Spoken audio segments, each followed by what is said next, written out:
जो पता चला था वो फरवरी 2 को पता चला था, 2 फरवरी को इसी 2014 में हमें पता चला। फिर उसकी हमने सरकारी से दवाई शुरू कर दी। सरकारी से दवाई शुरू करने के बाद उन्होंने कहा जी 14 फरवरी से आप दवाई स्टार्ट करो।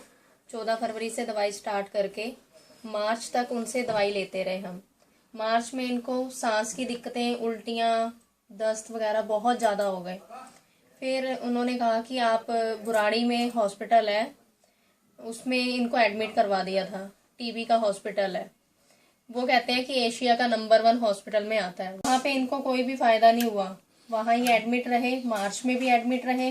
हॉस्पिटल में मैंने इनको वो दोनों प्रॉब्लम्स दिखाई थी सेंस, तो उन्होंने कहा कि जब तक इनकी टीबी की प्रॉब्लम ठीक नहीं होगी तब तक हम उसका कुछ भी नहीं कर सकते। फिर इनकी रीढ़ की हड्डी भी बैंड होने लग गई, भार कम आने लग गया, खाना पीना भी सब कुछ, डाइट वगैरह कुछ नहीं ले पा रहे थे।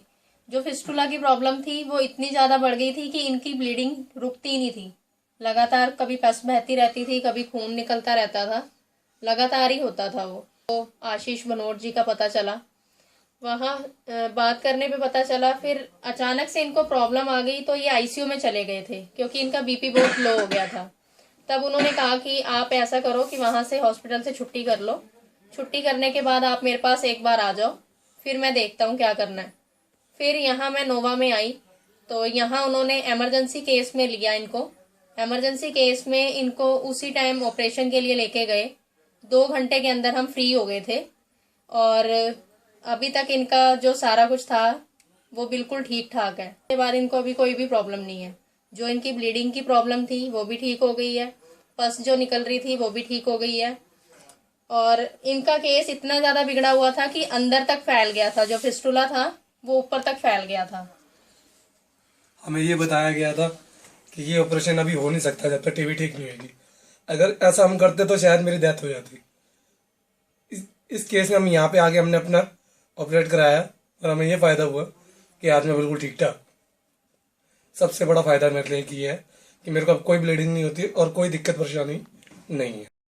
सन 2011 से लेकर 2014 तक मेरे को ब्लीडिंग की प्रॉब्लम थी। 3 बारी उससे पहले मैंने 3 बारी बंगाली डॉक्टर से ऑपरेशन करवाया था, पर वो एक बारी भी कामयाब नहीं हुआ, जिसके कारण मेरी परेशानी दिनों दिन बढ़ती ही चली गई थी। कुछ भी कटिंग नहीं की थी, वैसे ही उन्होंने अंदाजे से ही धागा डाल दिया था। वो कहते हैं कि बंगाली डॉक्टर धागा अच्छी तरह से डाल के जड़ से खत्म कर देते हैं, पर ऐसा कुछ भी नहीं था। 1 हफ्ते तक ये इतने तड़पते रहे थे, बहुत बुरी तरह से दर्द होता था, पेन किलर लेते रहते थे, पर तब भी उससे कोई फायदा नहीं हुआ। 1 हफ्ते बाद जब उन्होंने धागा भी निकाला, उन्होंने कहा कि ये जड़ से खत्म हो गया, पर वो फिर दोबारा नेक्स्ट मंथ जैसे ही हुआ फिर दोबारा वो उतना ही दाना फिर दोबारा बन गया।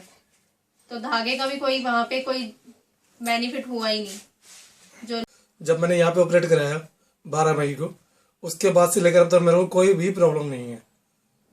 जो प्रॉब्लम मेरे को हुई उससे पहले मैं चाहता हूँ कि मेरे जीवन में दोबारा ये परेशानी कभी ना आए। कभी ब्लीडिंग होती थी, कभी पस आती थी, कभी ब्लड रुकता ही नहीं था। ऑपरेट कराने के बाद मैं अब यहाँ पे बिल्कुल ही स्वस्थ महसूस कर रहा हूँ अपने आप को, और अब मैं आज की डेट में बिल्कुल ठीक ठाक हूँ। इसके लिए मैं बेहद धन्यवाद कहता हूँ खासकर आशीष बनोट जी का। इतना सेफ तरीके से यहाँ ऑपरेट हो गया मेरा, शायद ही कहीं हो सकता था, कहीं और हो भी नहीं सकता था, मुझे ऐसा पता है। जो काम यहाँ हुआ वो सबसे बढ़िया हो गया मेरे।